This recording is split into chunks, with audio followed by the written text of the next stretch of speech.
Et en ce vendredi 30 novembre, bienvenue à vous tous dans votre édition lilloise. On débute l'information à Lille avec le blocage du lycée Montebello. C'était ce matin, blocage par 300 élèves au cœur des revendications.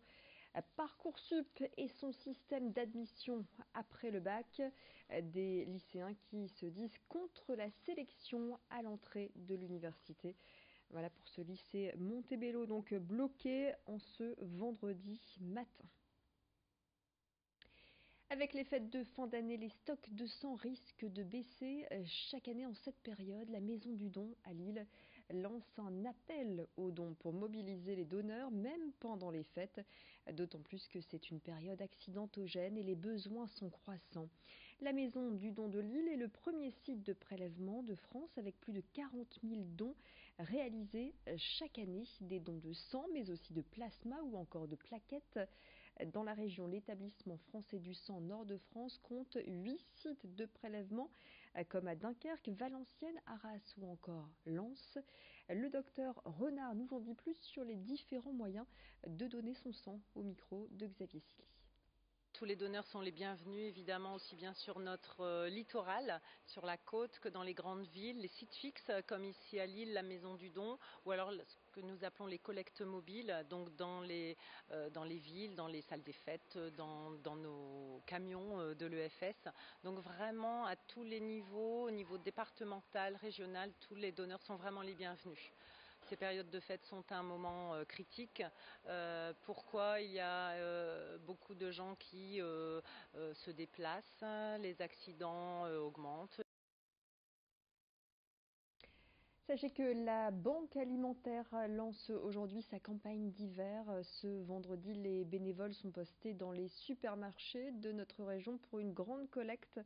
Objectif, récolter un maximum de denrées qui seront redistribuées par les associations et les CCAS, les services sociaux au sein même des communes. La banque alimentaire donc, qui se mobilise pendant tout le week-end dans notre région. Cette collecte est un moyen de constituer les stocks d'aide pour l'hiver. Le parcours de la randonnée Lille-Ardelot a été dévoilé ce matin au Conseil régional. Le 2 juin prochain, les participants vont parcourir 158 km à vélo entre la capitale des Flandres et la station côtière. Pour cette nouvelle édition, les habitués vont se retrouver avec deux montées assez difficiles, en tout cas qui vont attaquer leurs mollets, la Calique et le Haut-Pichot. Une randonnée solidaire puisqu'une partie des inscriptions est reversée à des associations.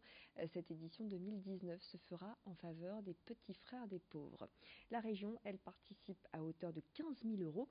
Philippe Crépel, président des Amis de Lille-Ardelot, revient sur le parcours 2019 au micro de Vincent Villard.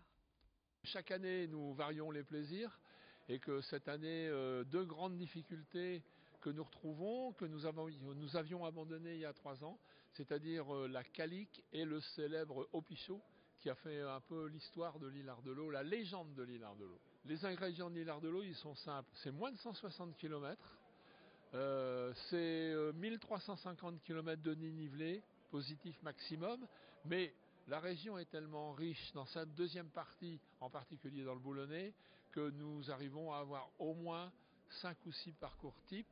Et puis nous jouons chaque année avec toutes ces solutions. En sport toujours et toujours en cyclisme, mais cette fois il ne s'agit pas d'une randonnée solidaire mais d'une course, les 4 jours de Dunkerque. La 65e édition se disputera du 14 au 19 mai.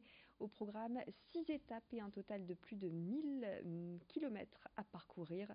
Une boucle de Dunkerque à Dunkerque en passant par Condé-sur-Lescaut, Wallers, Compiègne, Le Portel ou encore Cassel pour ces 4 jours de Dunkerque, donc du 14 au 19 mai prochain.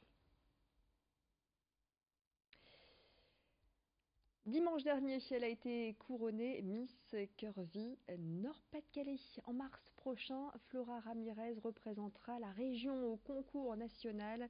Un concours qui impose aux participantes une taille 42 minimum pour mettre en valeur les femmes rondes, les femmes pulpeuses. Nous avons rencontré la représentante nordiste. Elle est originaire de Saint-Lenoble, près de Douai. À 20 ans, l'étudiante en psychologie assume sa taille 46 et elle n'en revient toujours pas d'avoir été élue. Le témoignage de Miss Curvy Nord-Pas-de-Calais à suivre plus longuement dans le prochain flash, le flash régional.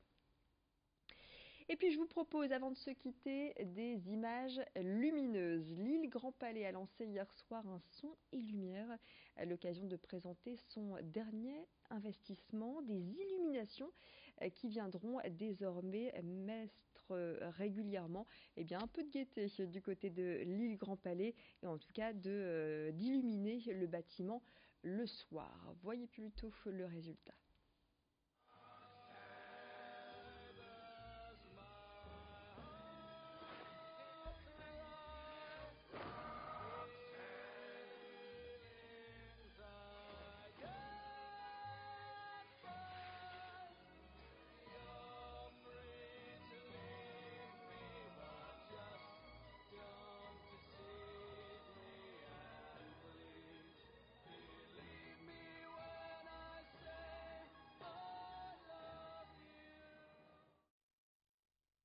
Voilà donc pour cette belle façade de l'île Grand Palais que vous allez pouvoir retrouver régulièrement, façade illuminée. Dans le flash régional, donc prochaine édition, on parlera également de cette mesure qui rentrera en place en décembre prochain, encore dans un an, décembre 2019, mesure décidée en Belgique pour faire disparaître les pièces d'1 ou de 2 centimes. Le ministre belge de l'économie vient de rendre obligatoire l'arrondi à 5 centimes pour les paiements en espèces. La mesure va aussi voir le jour en Irlande et en Finlande. Et si cette mesure arrivait en France, l'idée serait dans les cartons, mais rien n'est encore annoncé. Près de chez nous, qu'en pensent les commerçants de la disparition définitive de ces pièces d'1 et 2 centimes? Vincent Vieillard est allé à leur rencontre et on en reparlera donc dans le flash régional. Mais pour l'heure, vous retrouvez l'actualité côté ciel, la tendance après ce vendredi plutôt calme et plutôt ensoleillé. On devrait retrouver l'humidité. Restez avec nous.